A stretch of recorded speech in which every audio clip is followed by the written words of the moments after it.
everybody. Welcome to Kermit and Friends. I am Elisa. I am so blessed that I have so many people at our second show getting involved. I'm extremely excited. After last week, I just got such a great response from people. And even though this is a new show, I have so many grandiose thoughts about it already.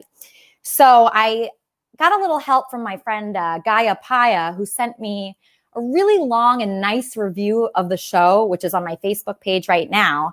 And I really appreciate anybody that wants to step up, be on the show, write reviews, do fan art, just anything, because I really just feel like there's something here. Last night I was at a party and I was kind of sad. I mean, even though I was happy, Biden won, at this party, everybody that was there was kind of being, I guess people are still mad at Trump, right? So I'm at this party and everybody's kind of talking meanly about Trump and saying he's so bad and really being descriptive of, what's wrong with him, why they don't like him, his flaws. And I just felt like I wasn't in alignment with that. So I wanted to change the topic. So silly me, I'm very, what do you say? I guess I still have some inspiration here because I brought up Kermit and Friends. And when I brought up Kermit and Friends, people were asking me more and more questions about it. And they were saying, what is Kermit and Friends? And I said, Kermit and Friends is just a place where you can go, where we're going to lift each other up. People have had a very rough year, myself included. And it's just a place where everybody can go and everybody is welcome. Trump supporters, Biden supporters, Kanye West supporters even. I'd be happy if I met a Kanye West supporter. I don't know any right now. But, whoever you support, whoever you like, whoever you're a fan of, I don't care. Are you a good person? Do you want to connect with people? Do you want to put yourself out there and not just be like the cool guy all the time or cool girl or, look at me, how good looking I am. I'm so sick of that. I want to see people for who they really are, what their fears are. Confess here. You can confess. I'm going to be confessing tonight. I have to choose who to confess to, but I'm going to be picking somebody today and I'm going to make a big confession and it's going to feel great. Because when you're honest and you're who you are and you're not afraid of looking bad, that's when you're vulnerable and that's when you can really connect with people. And that's what Kermit and Friends is all about. So I'm going to get to my co-host Sugar pretty soon, but I want to play this song that is not at all ready to be played, but it's called Church Service with Kermit and Friends. And then we're going to get to our guests. So welcome to the show. Hope you enjoy. Come to church service with Kermit and Friends. Grab your Bible and repent for your sins. Join us every Sunday at 11 a.m. Grab your Bible and repent for your sins. Repent for your sins. Come to church service and repent for your sins. Everybody's welcomed, especially you. That includes atheists, Muslims, and Jews. We will greet you with open arms. On Kermit and Friends, there is never any harm. You'll be loved in the spirit of Kermit. So please tune in and listen to all our sermons. Church service with Kermit and Friends. Kermit and her friends love you just like Jesus. We only want what's best for you. Please believe us. Church service with Kermit and Friends. Thank you. So that was my first song that I wrote. Well, I co-wrote with Gaia Paya for Kermit and Friends. And now I'm going to welcome my co-host, Sugar, who also I think has a song for us. Hey, Sugar. Welcome. Hi. Well, I think you kind of covered the opening song. What? What do you mean? All right, I'll play a tiny bit. Okay, great. All right. Okay. Did you like my song, by the way? I thought your song was awesome. That's why I put the guitar down. I'm like, that's so much better. No way. Just really quick so we'd have an opening song. Okay, great. All right. Amen. Amen. Amen. Amen. Take me to church, I worship like a dog at the side of your lies. I confess all my sins and you can sharpen your knife. Offer me that death step. Good Lord, let me give you my life. Take me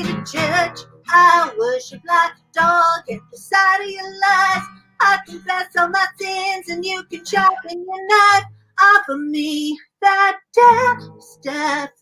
Good Lord, let me give you my life. Woo! Yes. Amazing. Thank you so much, Sugar. Thank you. Everybody. Oh, that was so wonderful. Oh my gosh. Thank Okay, so you. Sugar, since last week, have you had any thoughts about the show, about the reactions to the show? Are you happy with how it went? Are you upset that you even know me at all? How do you feel about it? No, I love the show. I think the show went very, very well, especially for a first show. For this week, I had an idea for a topic. Okay. We kind of got on the subject of the concept of replacing the role of what used to be priests and godparents in your life with lovers, where we turn our lovers into our priests, our mothers, our fathers, our best friends, our brothers and their sisters. And when they can't live up to that, and when they can't make you feel better every minute, and they cannot maintain that level of just, I just like, oh, I'm so in love with this person. The minute they let you down, the minute they get in a bad mood, you become infuriated because you've become you have such high expectations about the relationship. But we've had enough relationships. We've had enough relationships in our life to know that these people will only disappoint us. And so why would we each time think that that person's going to take God's place in our life? Why would we even go there? Because this is a whole generation that decided that, and with good reason, that religion isn't for them. They're not going to church. They're not following these tenets. They're not living their life in that way. But nobody ever came around and said, we have to replace that with something. And so we replace it with either, rock stars, actors, or people actually in our lives. Sometimes it's bosses. It could be anybody, but a lot of people have gurus in their lives. They have priests in their lives who are none of those things in reality. And how did you come to the realization, though? I mean, did something have to happen? What is the final straw where you say, hey, I got to have God in my life. I have to have something else in my life because I'm praying to all these things. I'm looking at, money, success, as something that's almost like a God. Like, I need that. You don't need any of it, turns out, because people that have achieved that, you see, people that kill themselves, that are hugely successful, they get to where they've always wanted to be, and then it's not enough. What is missing there? Why are we empty inside where we keep having to be more and more successful, more and more wealthy, and still it's not enough? And then we go to a person and we go to everything. Why do we have this hole? What's going on with us? Well, suicide, I think, is an entirely different subject, because I think that can be a lot of things. I think that can be chemical imbalances caused by medications that were given by doctors with the best of intentions. Sometimes, right. I personally think that's how we lost Chris Cornell and, some of the other successful, beautiful, successful people living this amazing life, young children. And then you find out they're on these antidepressants. So I don't know if that's necessarily spiritual, but maybe it is something spiritual that got them on the antidepressants in the first place. Are people happier now than they were when going to church was a regular thing? Well, I was asking my neighbor Brandon this earlier. I said to him, I can't even think of one happy person. I can't think of anybody. And I think of the most successful people I know. Like, if you think about it, Howard Stern, right? He's extremely successful. He's number one in his field. He has the most money of anybody in radio, yet he sounds miserable. Why? Oh, he's miserable. He's made that very clear. He says it every day. So I think that is real. I think he's being authentic. Oh, yeah, it is. So if we can find the reasons people like him is because nobody resents his. That's another idol. There are people who absolutely worship Howard Stern in place of Jesus. Oh yeah, and that's absolutely and one of the reasons that he gets away with that is because he makes it so clear that, trust me, you don't want to be me. It is hell inside my head. Even the theme song, is basically about how he's a miserable person. Yeah. Well, at least he's honest about it. I do appreciate that about him. Sugar, as far as you go, who would you say has been your idol besides God? My idols tend to be Bowie-esque.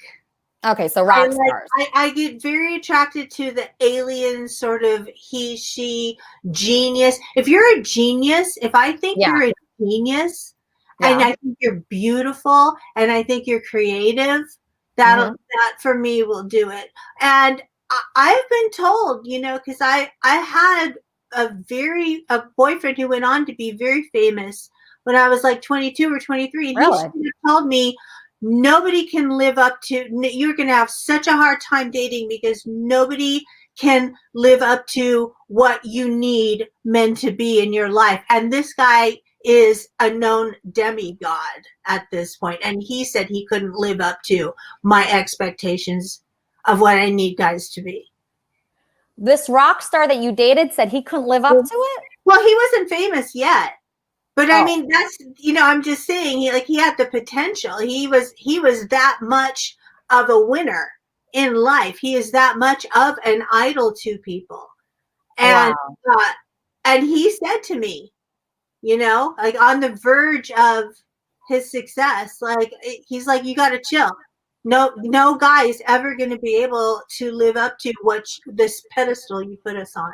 Oh man, that is so frustrating, Sugar. I hate to hear that because I certainly haven't met any guy that has lived up to any of my thoughts. So besides one, I found one right here. His name is Ryan Lever. Hi, Ryan. Welcome to the show. Ryan. Yeah. It's so nice to see you. I am so blessed that you are here. I'm going to get to each one of our guests, but I just wanted to check in with you because I was curious. I don't think I've ever asked you this, Ryan. Ryan, are you, religious? Are you spiritual? How do you feel? Do you pray? Do you pray, Ryan? Once in a while. I don't go to church or anything, so I'm not really religious. No. Do you believe in God? I believe there's something. I don't know if me too.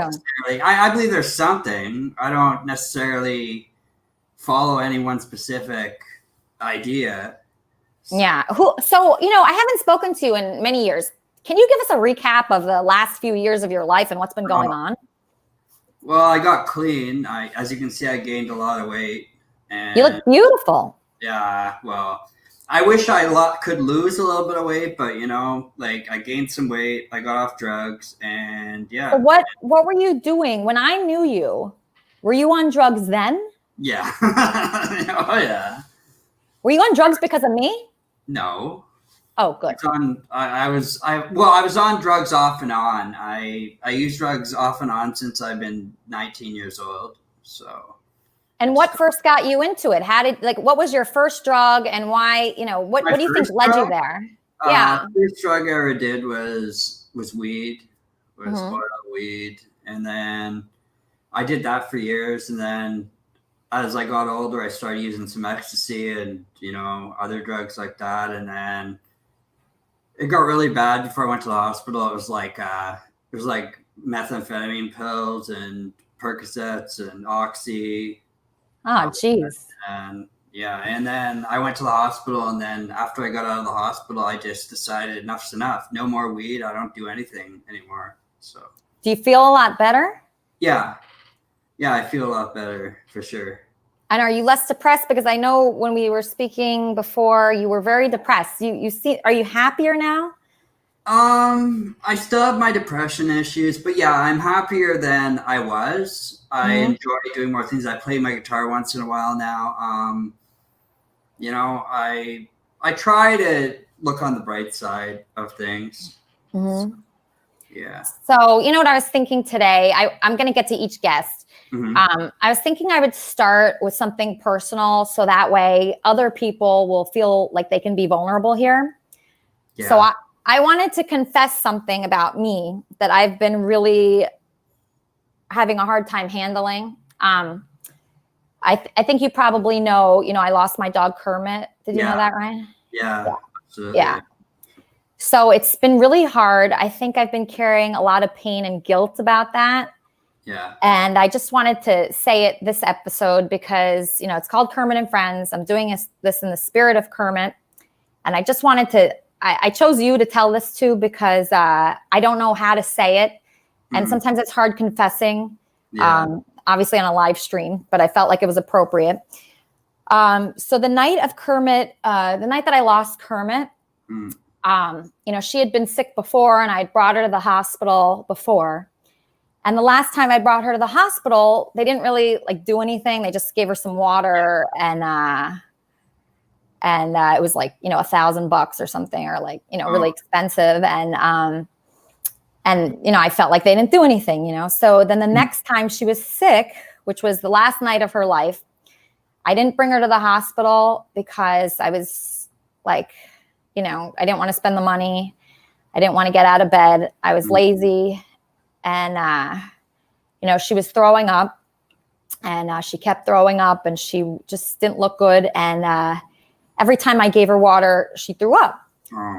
So I Googled it, and it said, if a dog throws up water, take away the water. So I took away her water. And so she didn't have any water. Then that's how she died, because she didn't have she was dehydrated. And I feel like it was because of, my laziness and my. The dog was older. Was Kermit pretty old? Wow. Yeah. And then another thing was there was a guy that I was kind of not really seeing at the time. He was kind of a bad guy. And he was inviting me over his house that night. Yeah. And Kermit was already sick. And I said to him, no, my dog's sick tonight. But he was really confusing me. He was getting in my ear and trying to convince me to go to his house. And I feel like if maybe I should have just told him to come over my place, and he would have seen Kermit, and he would have said, oh, you should bring her to the vet. Or if I had other eyes on her, I feel like I did a million things wrong that night. No, the dog was older. It's not your fault. It's inevitable. If you would have gone and spent $1,000 or $2,000, Kermit would have died anyways. They probably would have put the dog down anyways. That's now it would have costed you. It's just it's very heartbreaking to think that I had some kind of role in it. And, no, it's not your fault. It's the dog was older. When dogs get old like that, they're gonna die. It's not of old age, How old was Kermit? 18? The thing is, I thought she was 16, and then I looked at her birth certificate, and now I think she's 14. Oh, the average lifespan of a dog is what, 14 or 15 to 60 years old? Ryan, I was a really cocky dog mom. I would write on Facebook that my dog's going to live till 24. Yeah, I know. Yeah, you can hope, eh? Yeah, that's what I was hoping. But anyway, thanks for you were the perfect person to confess to. So thank you. Is there anything you want to confess to me? No, not really. I'm happy that you asked me to come on. I'm not really into the church thing, but I came on because I wanted to see you or whatever. And you're the best, Ryan. Ryan, I hope you enjoy this, and I hope you continue to be a part of it. I just love Ryan so much and just appreciate him. I'm going to put a new person on that you've never seen named Tim. Welcome to the show, Tim. Thank you so much, Elisa. It's been a while. Yeah, it's so nice to see you. Thank you. Yeah, I just really appreciate your interest in this. Your friend Saeed told me that you had a podcast, and I had no idea you had a podcast. What's your podcast? It's called Bullionaire. My company is called Lee Bullion Brokerage. Wow. And that sounds fancy. Talk about struggle after I left a firm I was working at back, I don't know, a year and a half, 2 years ago. Yeah. I kind of learned a lot from their mistakes, what they were doing wrong, what they were doing right. And it took me about a year to get off the ground. A year. Really talk about making egregious errors, going to Africa, getting in deep, trying to really do it big and not really in a linear way. Right. And I lost all my money, nearly lost everything. And so finally I just sort of figured it out. This is how the business works, and this is how you make a lot of money. And it's not about the money. I think the one thing that I want to touch on that COVID and this pandemic really sort of illuminated for me, at least, I talk about this some on my podcast, is how, in the midst of COVID, living in LA, and I'm in Arizona right now. I bought a house in AZ. Wow. So it's congratulations.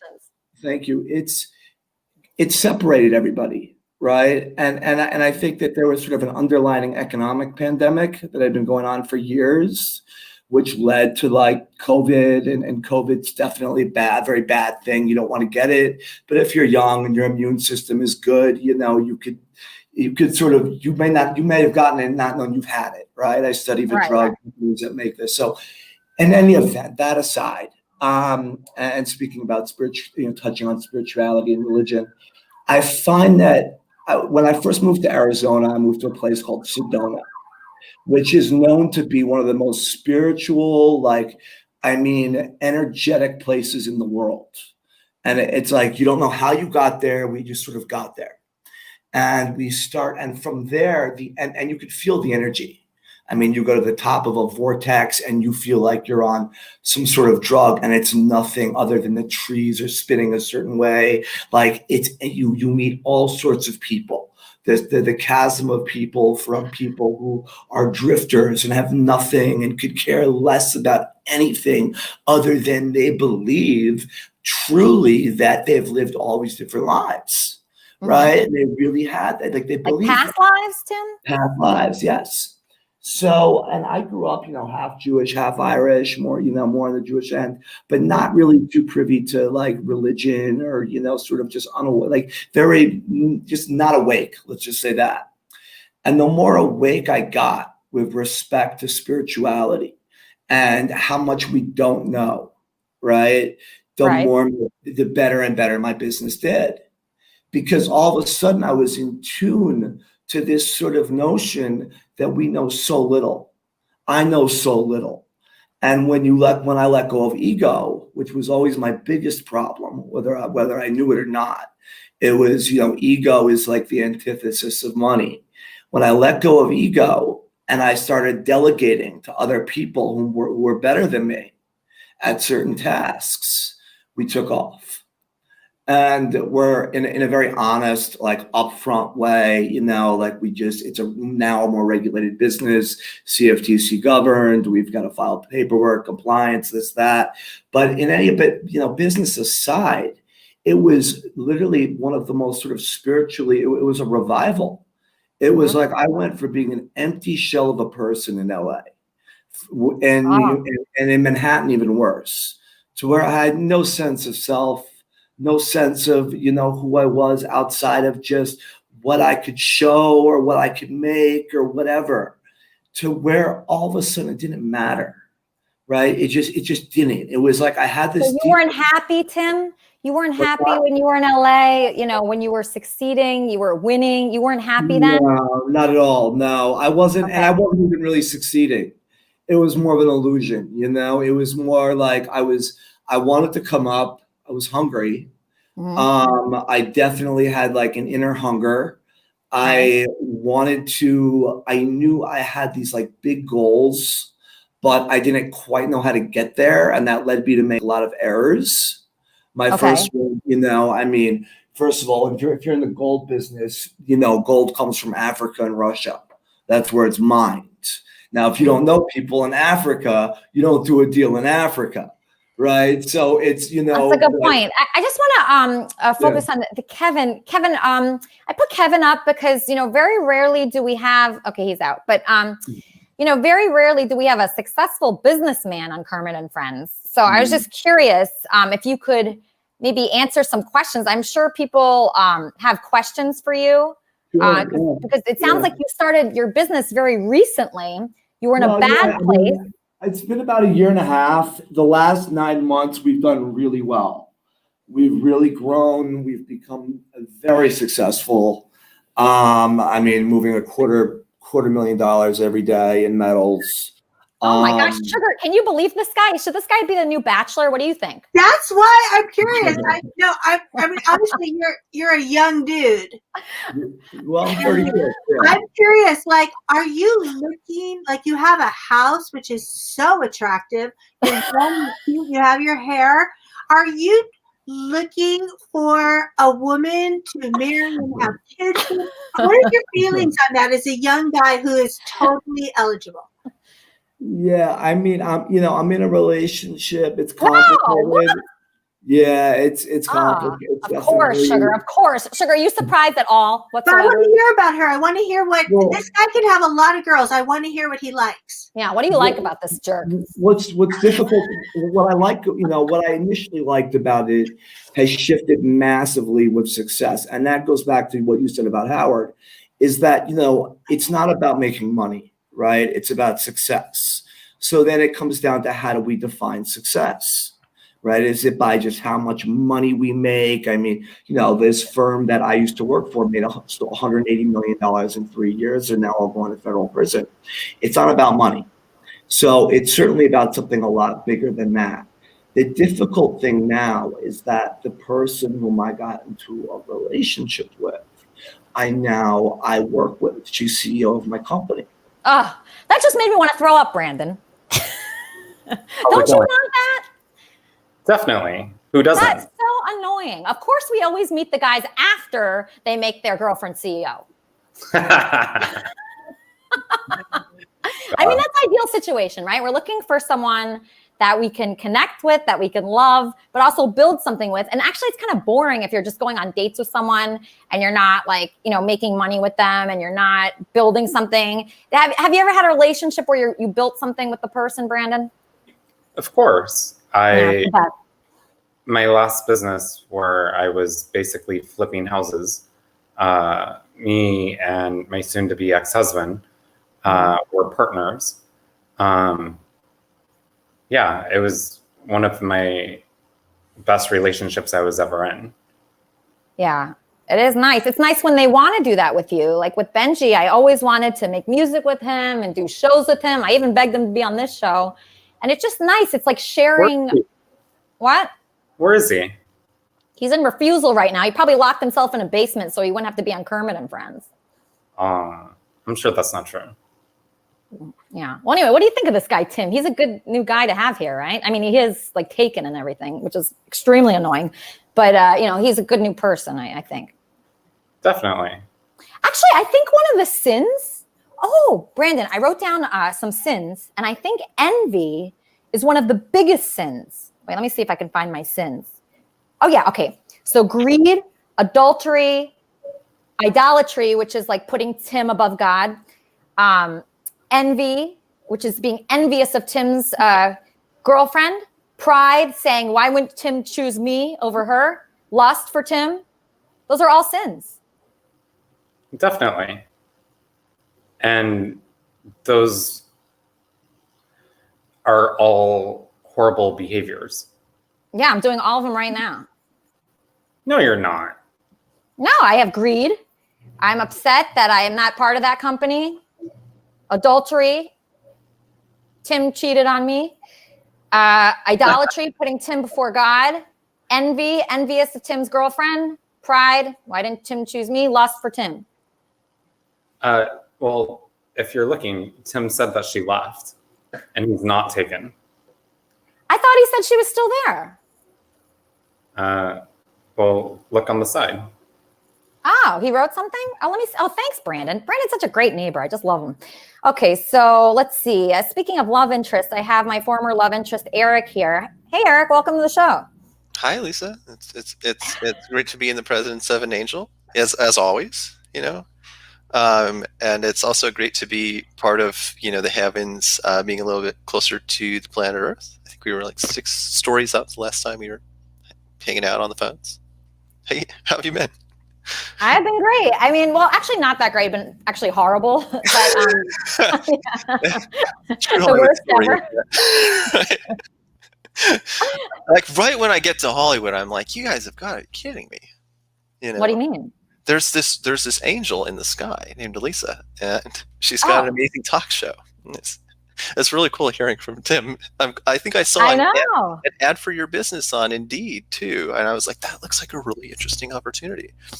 We should both get a job with Tim. It sounds like he's thriving. I mean, what do you think? Tim looks like he has it all together, right? I mean, do you know? I don't know anybody that has it together the way Tim does. You know what? I know Simon and Lucas, and I still chat with my rabbi, so I know them. But I don't think I know anybody quite on the level of Tim, who still has so much to prove, who's down to earth and just started a new company that's not in Los Angeles. Yeah. So, Eric, let me ask you something. I mean, have you missed me at all? You know, do you think of me? Because you just dropped off the face of the earth. You used to talk to me every day, and then you just kind of stopped talking to me. So I was just curious about that. Like, because I really get upset when a guy likes me, and then he likes me a lot. Yeah. And, he does a lot of stuff for me, and it's almost called, I looked it up. It's called a love bomb. It's when somebody is in love with you and they tell you every day and they write you songs and they write you poems and then they just drop off the face of the earth. So Eric, what happened between you like really liking me and then you not talking to me? I read the Tanya, and then what I started doing is I just started talking to my rabbi who is responsible for the rabbinic court, which really rules over these things. So, and then we just started working it through in the courts. But I do have some homework, and I wanted to read you a little bit of the Tanya. Can I read this to you? Of course. Thank you. So this says, this is the meaning of, blessed be he who has betrothed us by his commandments, like a man who betroths a wife, so that she be united with him in a perfect bond, as it is written, and he shall cleave to his wife, and they shall be one flesh. Exactly similar, even if infinitely surpassing, is the union of the divine soul that is engaged in Torah and the commandments of the vivifying soul and their garments referring to above, with delight of the blessed Ein Sof. What do you think about that? Wait, is that saying something bad about me? Like you shouldn't go after me anymore? No. I think I know a couple of guys that read that book. About the Tanya? No, it just means like if you're going to love her, you should really love her. Not just like, oh, you should be all in. Yeah, you should be all in. You shouldn't be like a little trickle of light. You should be like the full blessed. But right now you're all out. What does it say anything about being all out? I don't want to get into trouble, Lisa. Oh my gosh, he's all out too. Unbelievable. Can't believe that. Okay. Whatever. Kevin, it's really great to have you as a producer, but you're on mute right now.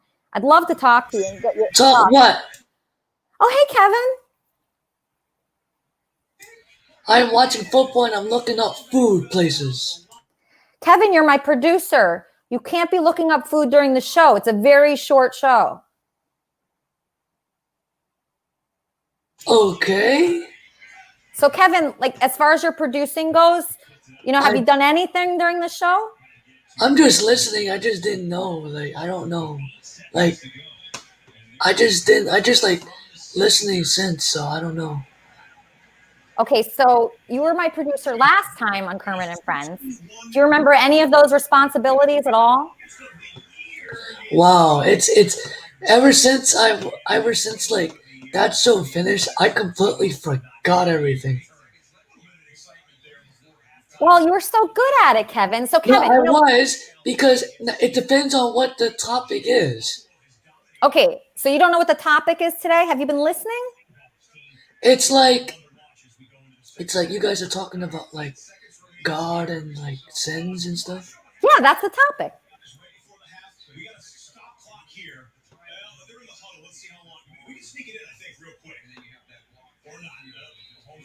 Kevin. Yeah. So, do you have any thoughts on where we should take the show from here? I don't really have any thoughts or like any points because I'm not really into this kind of religious stuff. But you're not religious, Kevin?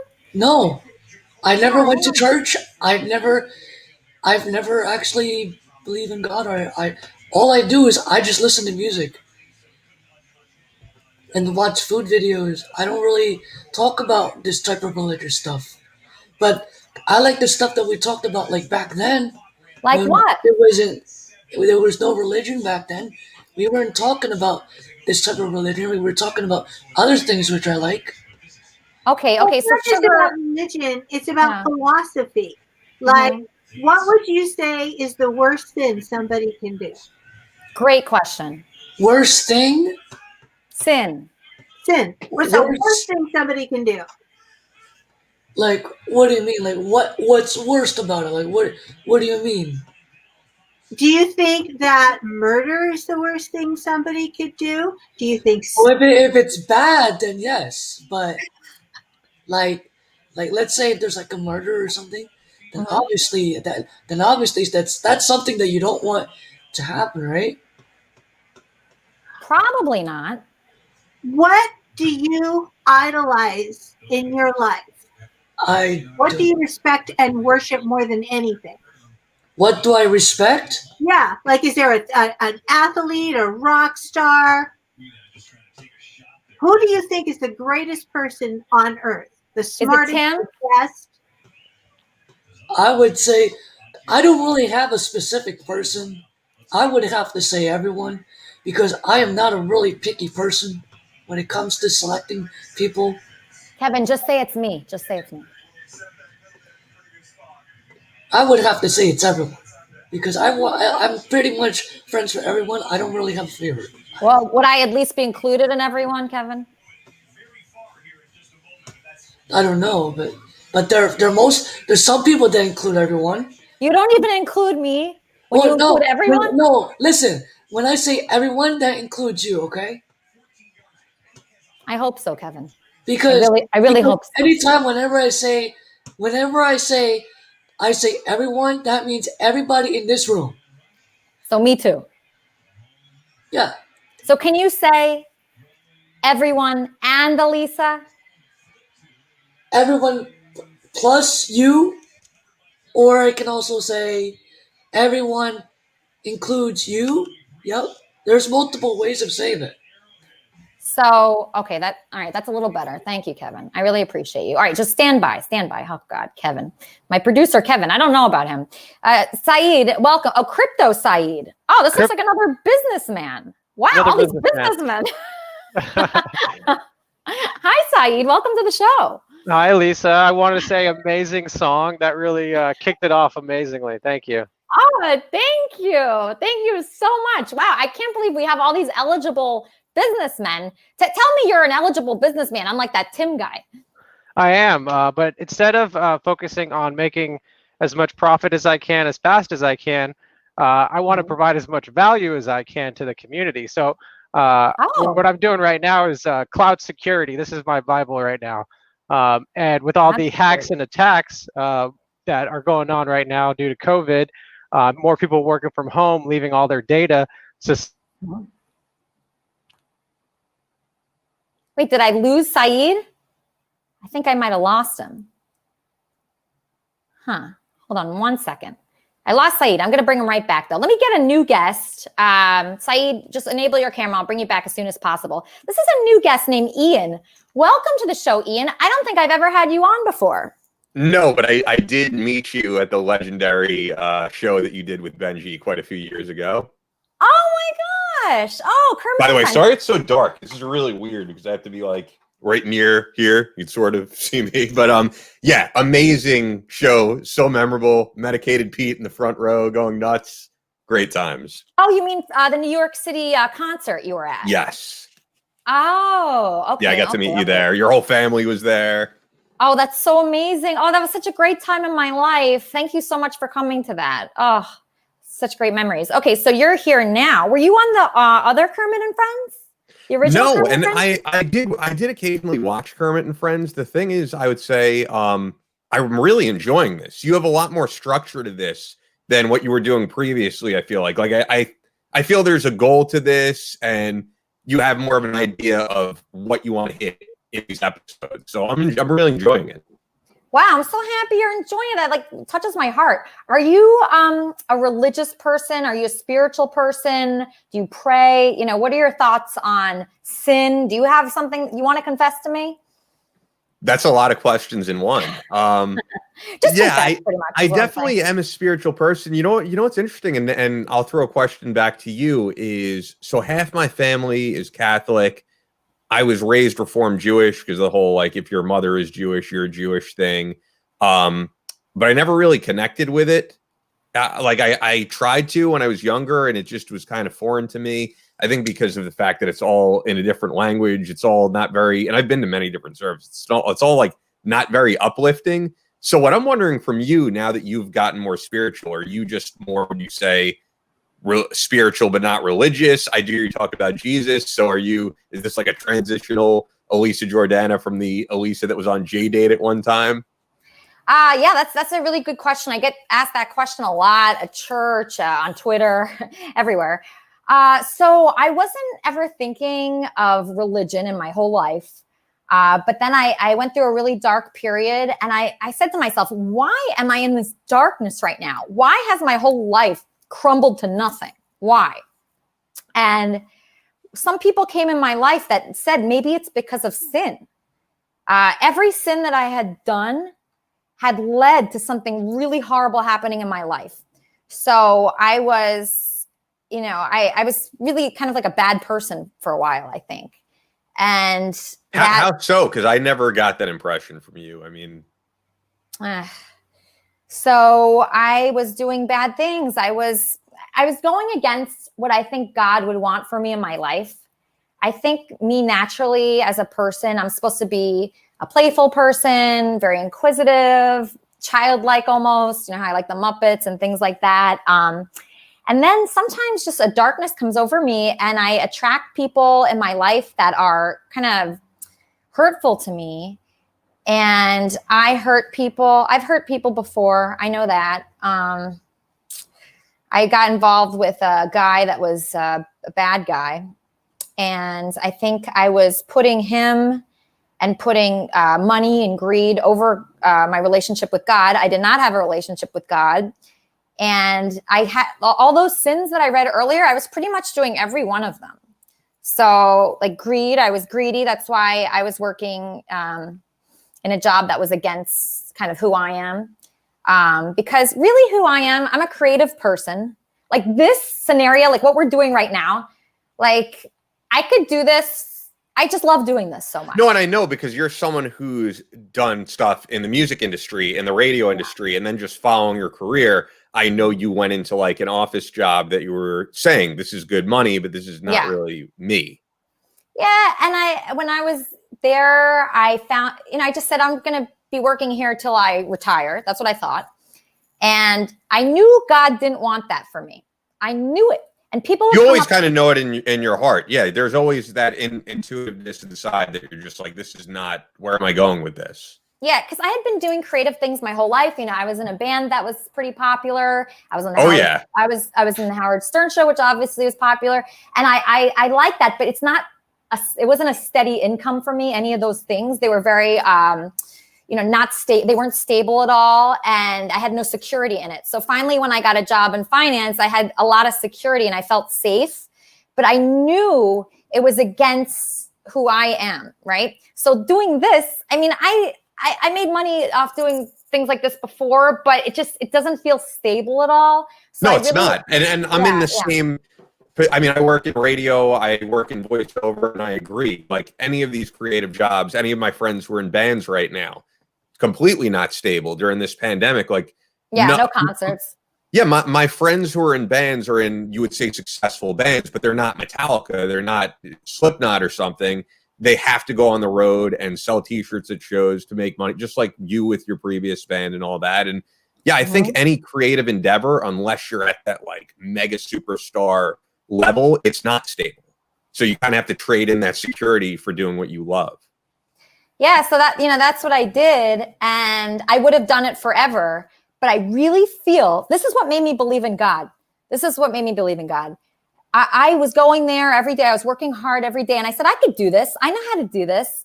Yeah, I can make this work, even though it's so against me. But I felt like God stepped in and ended that experience for me. God stepped in and he ended the guy that I was seeing, that he was really bad. God did things to end it for me when I didn't have the strength to do it myself.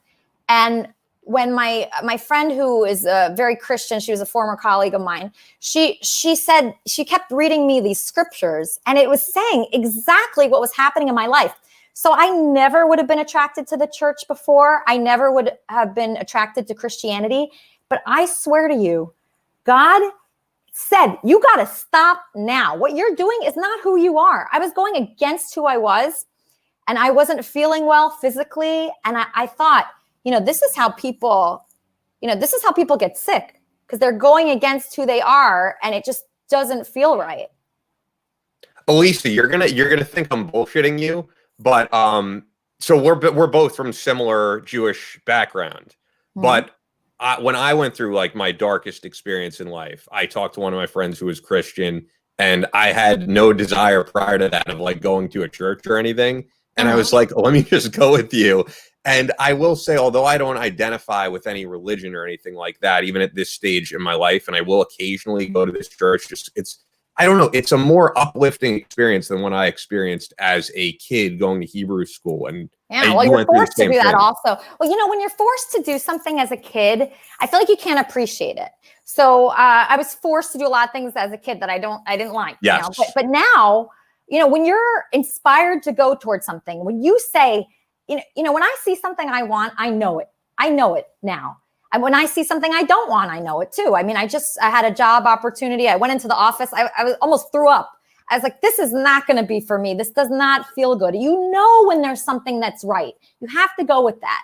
And, as a kid, you're being forced to do something and it's not coming from you, and as an adult now, I feel like I've lived enough life to know what feels good, know what feels bad, know what I should be going towards. And it's very clear. I feel like there has to be some higher power, making this clear for us, where we're so inspired, to go towards God, to go towards being a better person.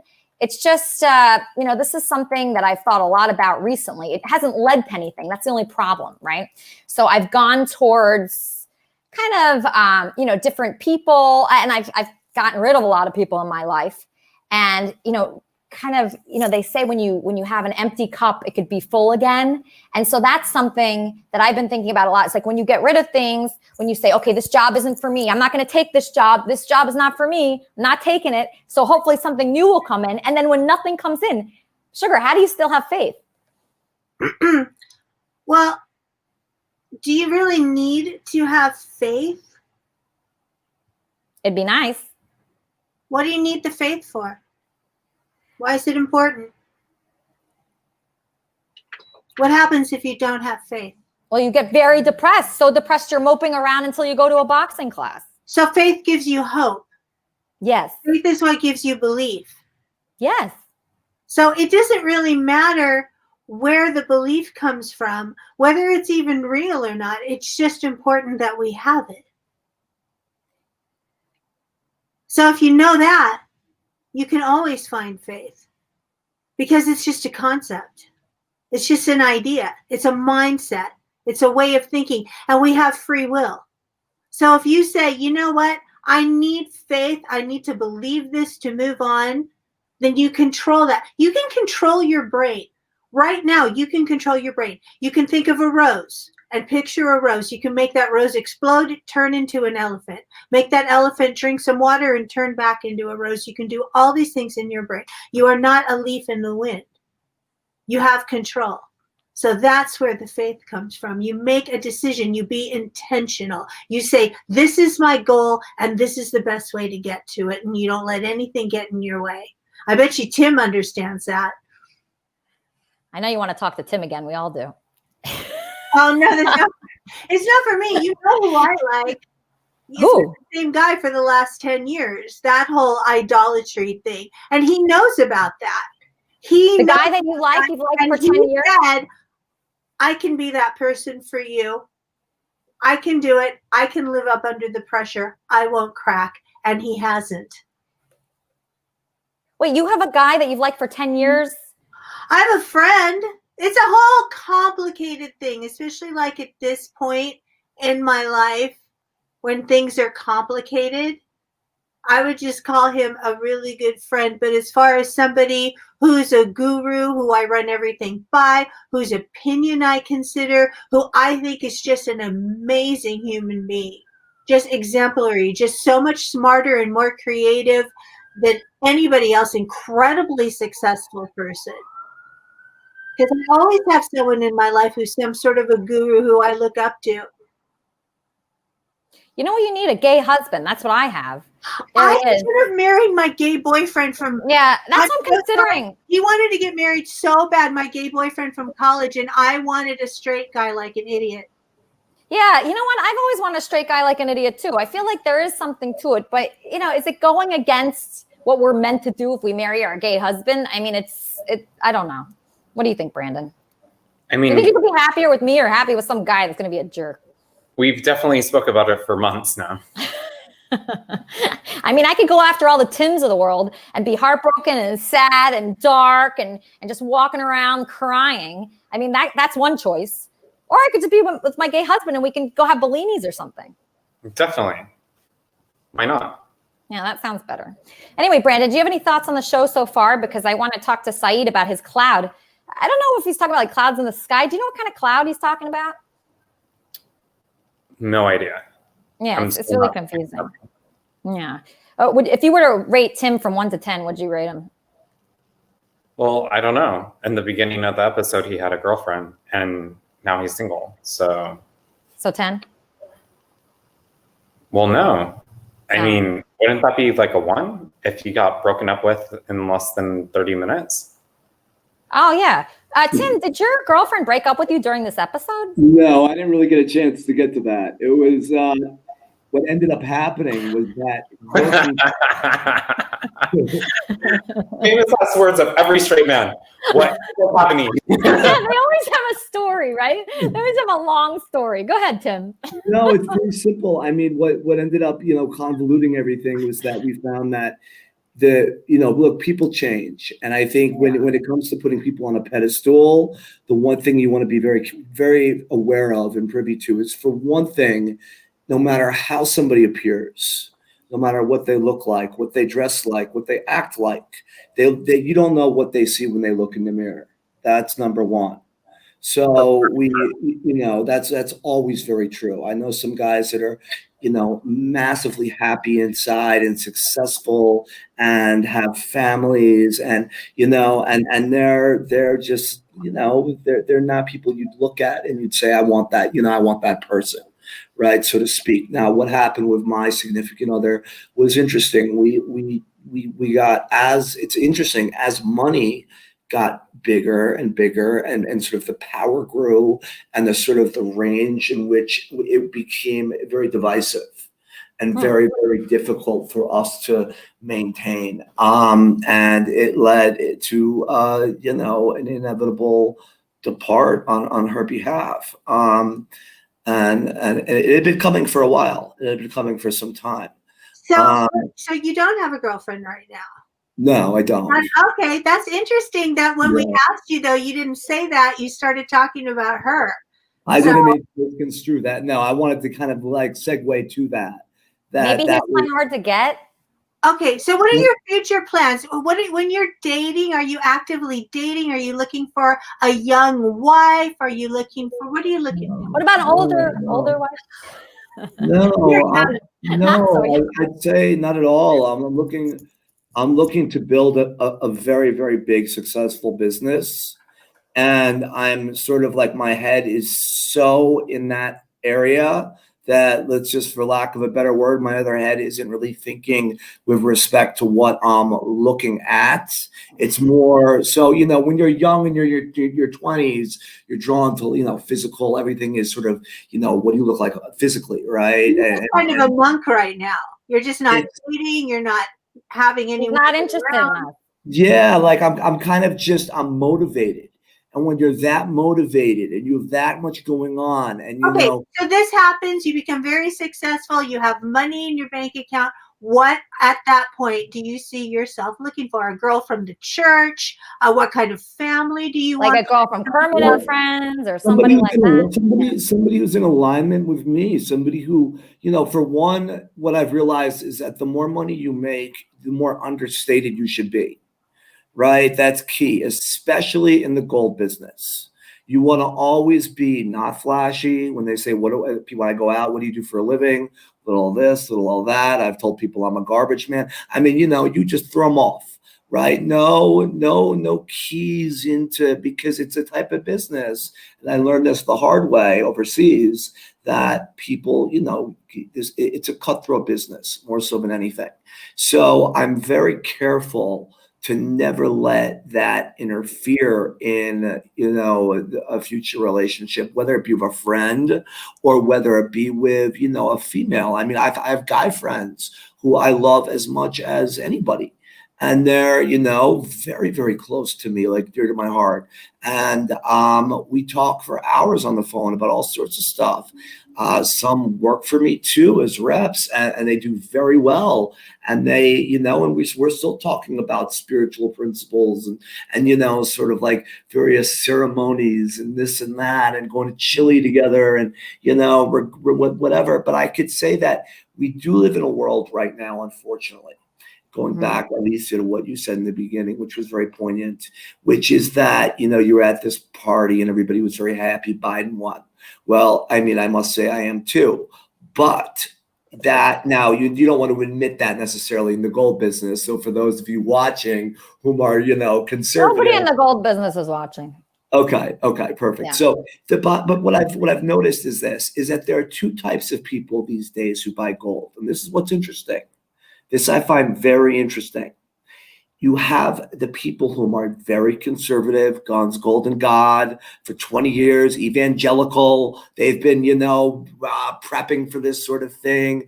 And I don't think that things are going to change economically. If anything, it's going to get worse. Next 20 years are going to be marked by a Great Depression. We're at 9% inflation realistically. Without getting into the stats, things are ugly. So it's time to find something to hold on to that's close to your heart, that you feel connected to, more so than ever. But I feel that it's going to, and that's going to permeate into everybody's life, right? That COVID, we were in the midst of an economic pandemic for years and years and years. And that led to the perfect timing for this sort of thing. Now, it's a very real disease, but it didn't necessarily matter. But what does matter is that we live in a world that is more polarized and partisan than any world I've ever seen. In other words, if you tell a Trump supporter I voted for Biden, it's like arguing religion. It's like That's telling a suicide bomber, hey, you're on the wrong end of things. They're not going to get down with that. I hate that, Tim. I hate when it's so divisive. It's so horrible. And I was, this party I was at last night, they hate people that voted the other way. It's like, why would we hate? That's hating so much of the country. Exactly. How did you do that? And that's what we're living in, So it's that in itself has what it has been our disadvantage. That in itself is what led China to, be 10 years ahead of us in terms of, Tesla stock will only go up because of China. Elon Musk, I met him the other day. He moved his whole operation to China. When a guy talks about China, is it a turn on, Brandon? No, not really. We should definitely be supporting our own economy. And even though, as Tim was saying, Elon Musk moved a lot of his production to China, there's still a lot of his production still being here in California. Actually, to a degree, the point is this, like the macro point is this: China controls all the world's rare earth elements, right? They control majority of the gold by far. Russia second, Australia third, US a far fourth. They don't want anybody to know. Everything that goes into building Tesla, lithium, etc., 99% of the rare earths are in China. Now, so a lot of what I do too is I trade. So it's not just I sell bullion, but I trade as well. So, when you're looking at companies, you're trying to assess their value. Are they overvalued? Are they undervalued, etc.? I guess I don't want to get this discussion's not really so much about that, right? That's for my podcast and for, people that we have on that show. But this is such a great podcast because what I've noticed is that we have people from all different walks of life, so to speak, right? Who look different and who have different thoughts and feelings on things and are going through different things in their life. But here we are talking. And I can tell you the one thing that I feel in my life, and I bet you every one of you could relate to this, that every single day at some point I feel it, is loneliness. Every single day. I feel it somewhere. I feel it somehow. I feel some sort of emptiness, and I try and fill it. And I've seen some spiritual things that would blow your mind if I told you these stories. Like there's no, like it makes you believe and almost definitively know that there is another like galaxy out there that physics like it ties together everything. But even that being said, there's still periods where it's like, what am I doing wrong? Like, why do I feel like this? And that's tough to deal with. Saeed, are you lonely? I wanted to touch on that. I think there's a lot that people aren't realizing that they're doing every day that's really impacting their emotional well-being, and more specifically, daily practices, health rituals, exercise, diet, which is really affecting us right now. And we think, oh, we're going to have this, GMO produced corn and it's going to be no problem. But then we're feeling empty inside and we're wondering why. Why? Well, exactly. Why? Well, we could get down to the science and we could just say, hey, there's not as much magnesium in the food we're eating anymore, and we're retaining a lot more water in our bodies. So wait, more water or less? It's all about a balanced diet. It's about bringing the right materials to give your body what it needs to grow. And just like when you have a plant, you have to feed the plant and let it grow. And the same thing with our bodies too. And a lot of people, they're eating these foods and they're doing these drugs and they're doing these things that are not the right environment for the growing. Does that make sense? I mean, I don't know, Saeed. I guess I feel lonely pretty much all the time, except right now. Yeah. So why is that? That's a great question. I mean, I think a lot of people feel the same way you feel. And the fact is that we are all trying to connect. We're trying to find different ways to connect. But it's getting harder and harder. People are moving faster and faster away. And we're trying to substitute parts of our diets and our lifestyles with things that are just not fulfilling. We're just not happy with the quality of life. And I want to share a Bible verse. Nobody shared a Bible verse yet. Oh, thank you, Saeed. Wow, thank you. Okay, great. So, for if God did not spare angels when they sinned, but cast them into hell, and committed them to chains of glory darkness to be kept until the judgment day. And it really makes us think, we were talking about idolizing people earlier. And just as an angel, when an angel sins, we want to make sure that we're on the right side when judgment day comes. And these things that we're holding so dear right now, when that day does come, it's not going to be as important as we thought it was. And then the things that we should have put more attention to are friends, family, lifestyle, health choices, things that we neglected. Well, it seems like we're being forced to look at those things right now. It is true. A lot of us are improving, and I think you're one of them. Bringing your way up, starting this show. I mean, I really applaud that. Same thing with Tim. Look at Tim and a lot of our friends that we had on today.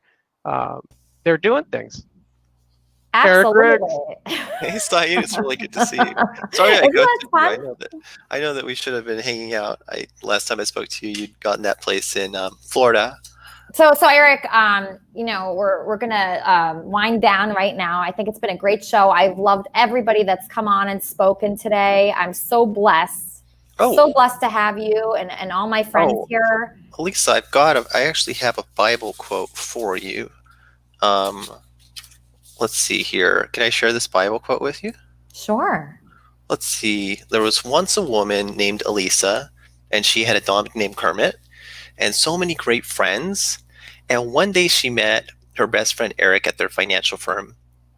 And everybody loved her, but he loved her more than anyone else on earth. And he learned from one of his Chabad rabbis that we do the prayers every day because it's a lot like having a wife. You know, you don't just tell your wife that you love her once. You have to tell her that every day of her life. And I love you, Elisa.